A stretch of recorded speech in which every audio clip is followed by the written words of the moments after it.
Hey, what's up everybody? It's Brian Dean from QuickSprout, and in this video I'm going to show you how to determine the commercial intent of keywords, which is actually really important because I can tell you from experience that there's nothing worse than ranking for a keyword only to find that the traffic doesn't convert. So basically online you have two types of keywords. You have informational keywords. So if you're in the hosting niche, something like what is web hosting? That's an informational keyword, right? That's someone who's kind of like, I think I want web hosting, but I need to know what it is, and maybe looking up some factors to consider as well.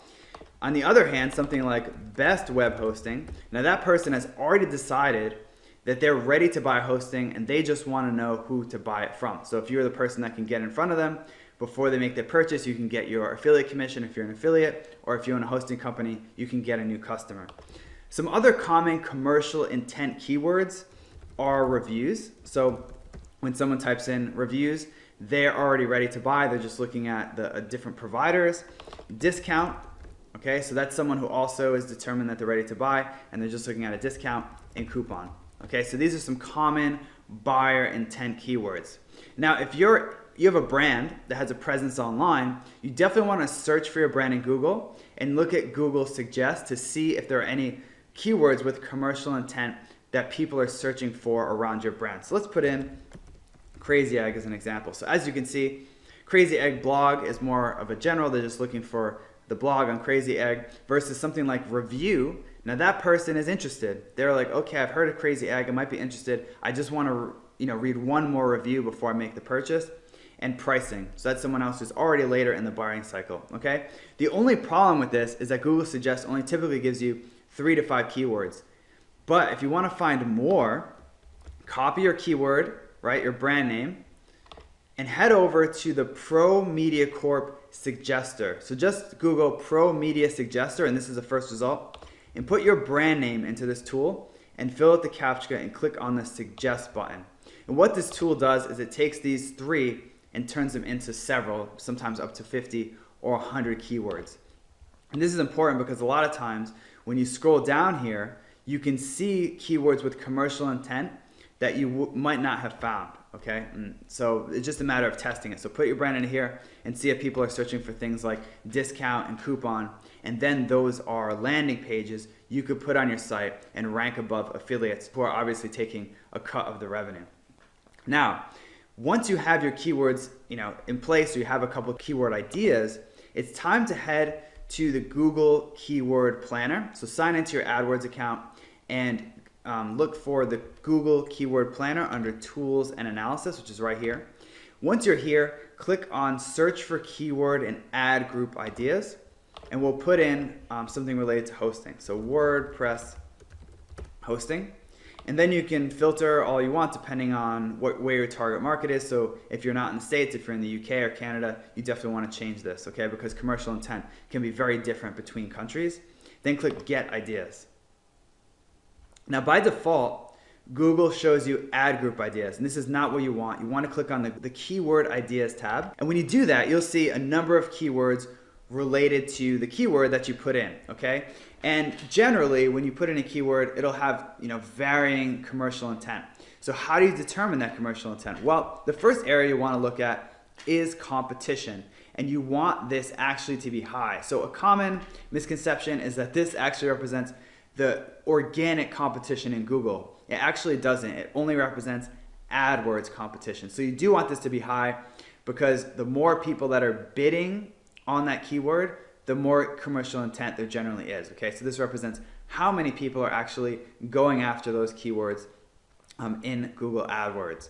Now, average cost per click is a complementary metric, and that can tell you how much people are bidding. So sometimes you'll find that the competition will be very high, but the cost per click will be very low.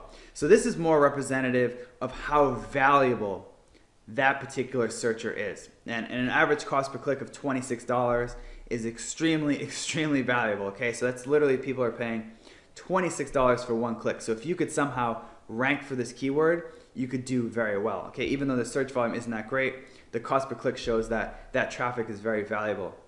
Now, on the other hand, you can see the difference between commercial intent and the different keywords. So we have WordPress hosting, which the competition is high, and we have free WordPress hosting. The competition is also high. Okay, so if you only looked at that metric, you'd think they're basically the same.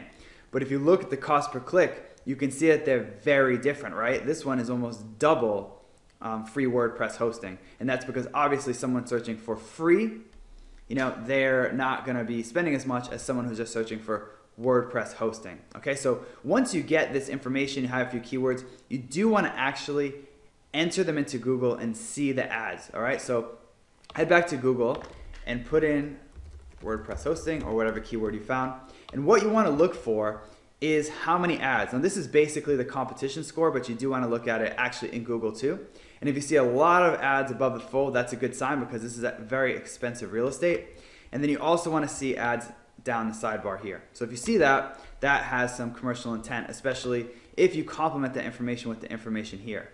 Now, I just want to mention that if you do SEO for Bing, you want to look specifically within Bing ads because sometimes, because the different demographics that use Google versus Bing, commercial intent can be very different between the search engines. So, if you do SEO for Bing, just create a free Bing ads account, log in and click on the tools button. Then click on research keywords and then put in your target keyword. So in this case, we'll put in WordPress hosting and then click search. And as you can see, they don't have competition as a score, okay?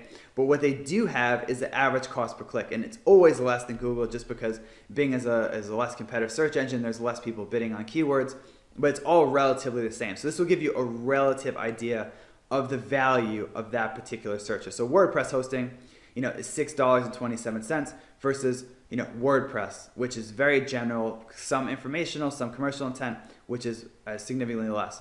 Now, just like in Google, you do want to look at the ads, okay, just to double check that this keyword does have commercial intent.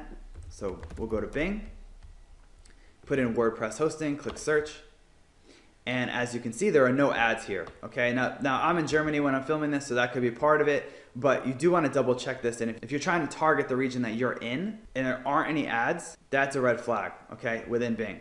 So like I said, sometimes the search engines can be very different, and because you don't get that competition information from Bing, you kind of have to go by the cost per click. So one way to verify that information is to actually search for the keyword.